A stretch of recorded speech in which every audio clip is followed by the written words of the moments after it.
Hey, Vinyl community, it's with a heavy heart that I take note of the death of another one of our great musical icons. Mr. Byron Berline passed away over the weekend on July 10th, Friday, I believe it was, and he was 77 years old. One of a musician who contributed to so many recordings, played so much great music, and was such a mentor to so many other fiddlers. Tell you a little bit about Byron Berline and show you some of the albums he played on, talk about some of them, and emphasize the importance of Mr. Berline. Uh, he started playing the fiddle when he was 5 years old. He grew up in Oklahoma. He was born in Kansas, but I believe the family farm was just across the border in Oklahoma. And he started playing the fiddle at 5. His father was a fiddler as well. His family was very musical. And when he graduated from high school, he went on to the University of Oklahoma, where he was a track and field athlete. He threw the javelin. He had while he was there at the University of Oklahoma, he and some other guys formed a band, a bluegrass band, and the Dillards came through and played at the University of Oklahoma, and he met the Dillards at that time in 1963. He met them, and they formed a bit of a connection. And in 1965, two important things happened. Number one, he won the International Fiddle Championships in Idaho, and he actually won it 3 times, 65, 67, and 70 or 71, I believe. So, his credentials are very strong. But anyway, in 2 years after that, in 1965, he went to LA. He was still in college, but he visited Los Angeles, went to see the Dillards play, and they said, "We got to get you on record." They remembered him from 2 years previously, and they jammed with him after their show. And we got to get you on record. And the Dillards went to their record label. Now, the Dillards were on a major label. I believe it was Elektra. Yep, they were on Elektra Records. And they told the powers that be, "Yeah, we're ready to do another album. We want it to feature the fiddle of Byron Berline." And they said, "Who's Byron Berline?" Oh, can you imagine them saying, "Oh, he's just a college kid from Oklahoma. Man, you should hear him fiddle." But they weren't real. The label wasn't real enthusiastic about this. But this whole album, what a great humbleness for the Dillards to dedicate a whole album to working with this young fiddler. But they produced the Dillards with Byron Berline fiddle. Pickin' and Fiddlin' is the name of that album. Very, very good album, very important album. And so he has his first recording in 1965.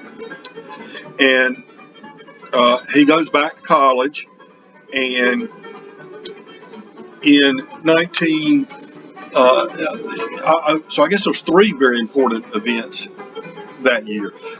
He also went with his father after he won the fiddle championships. He and his father went to the Newport Folk Festival, where they met Bill Monroe.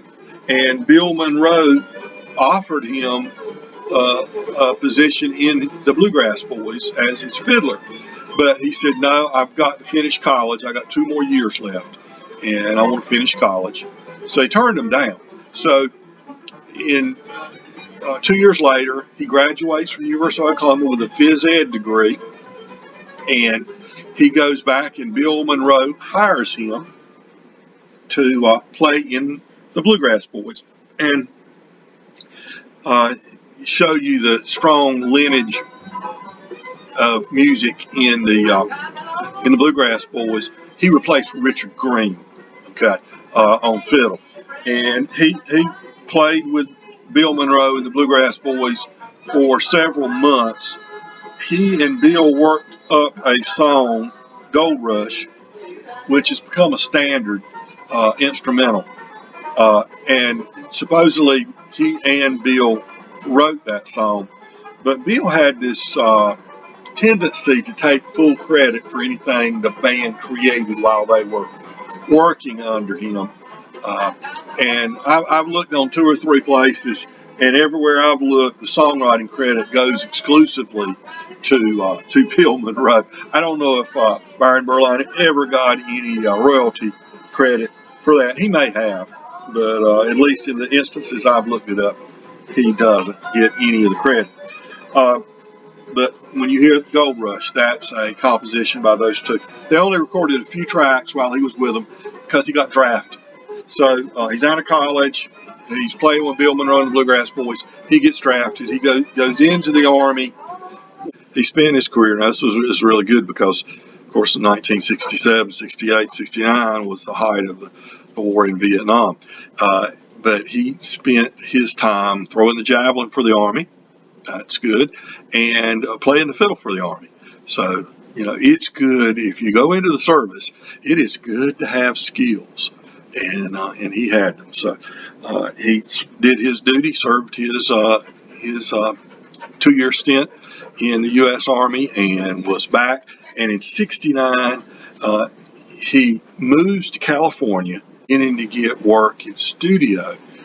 One of his early jobs, and if you have nothing to do with bluegrass, don't know anything about it, or have no interest in it, you're a big rock and roller, well, guess what? You can hear him on this classic Rolling Stones album. This is on Let It Bleed, of course, and he is recorded on the last song on side 2, Country Honk, which Country Honk was rearranged, and later we know it as Honky Tonk Women by the Rolling Stones. But they called him in to record, and he said he was they wanted him to record it on the street on Sunset Boulevard. And he said it was getting later in the evening, and the air was getting a little moist down there. He was playing, and his bow slips one time in the recording, and you could hear the cars and everything. And he said he tried to get him to let him do it again because there was a mistake in there. His bow slipped on him. It was too slick, and they said, no, we like it just like it is. So they said from that point forward, from 1969 to 2021, if he heard that song play and anybody played it for him or anything, he would say right there, and he would identify where he made the error. But he starts appearing on all kinds of albums. He was on lots of Byrds albums, Untitled, The Ballad of Easy Rider, several Byrds albums. He's on the Flying Burrito Brothers, Burrito Deluxe. And meanwhile, he forms a band, Country Gazette is his band, and that's what was playing here earlier when I had some music on. And this is an excellent bluegrass band. And the Country Gazette and the Flying Burrito Brothers, one of the later editions of Flying Burrito Brothers, started kind of touring together.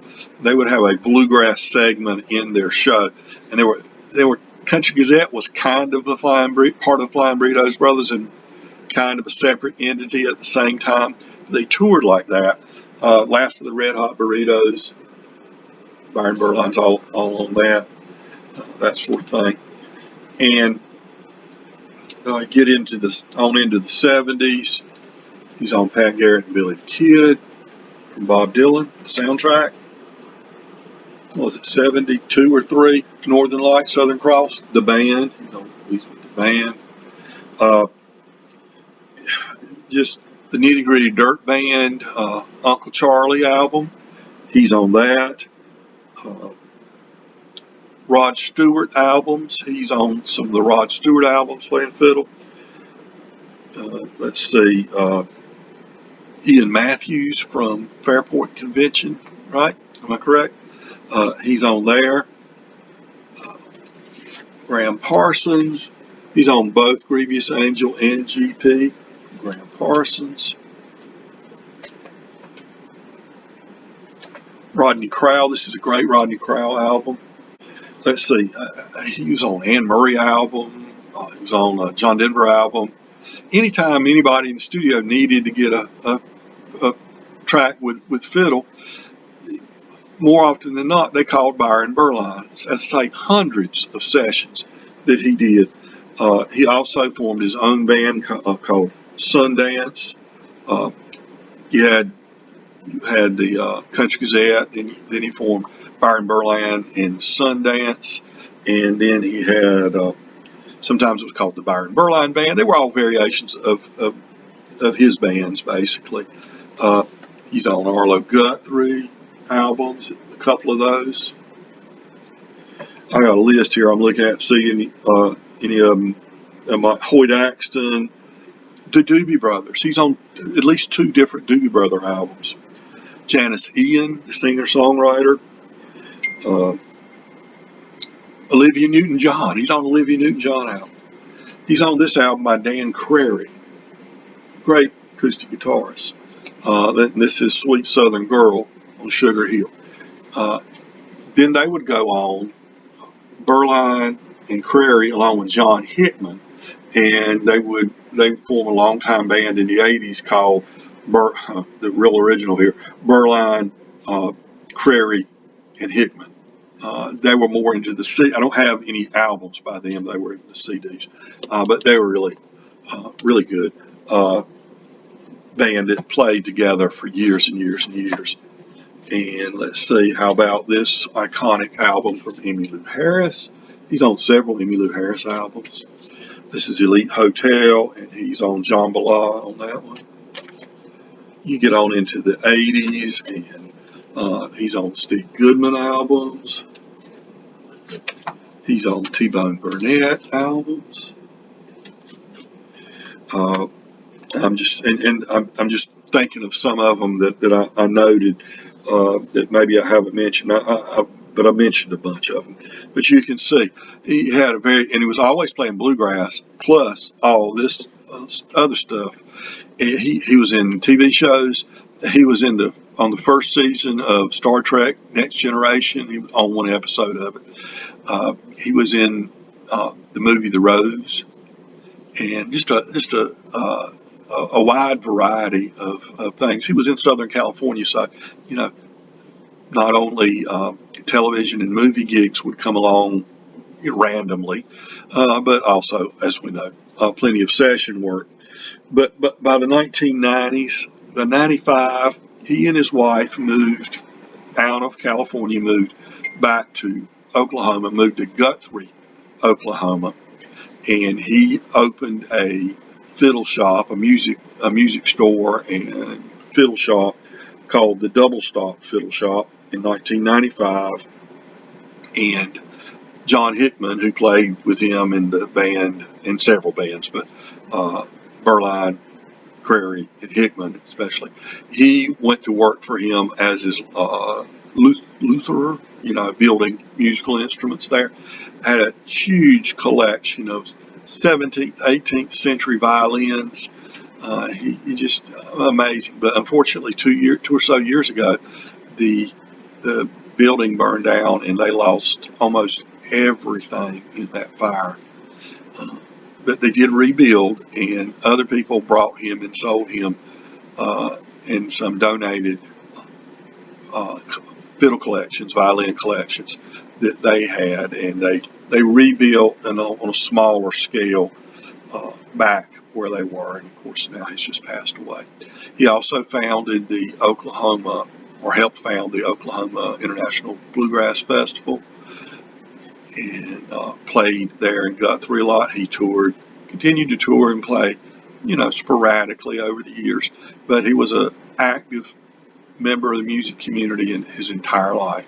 So Byron Berline, you'll see his name pop up in all kinds of situations, and he was just a wonderful, wonderful musician, wonderful performer. So if you want to get some of his music on vinyl, Country Gazette, it's got several albums out now. Members changed in that band over time. He wasn't always in Country Gazette, but some of the early albums he was. Byron Berline Band by Byron Berline and Sundance, McCrary, Berline, McCrary, and Hickman, which will be harder to find on vinyl, but you can find it in CD. So there you go. A look at a life well lived, Byron Berline. Everybody, life's precious. Treasure every moment of it. And remember, be kind to your neighbors because we're all neighbors.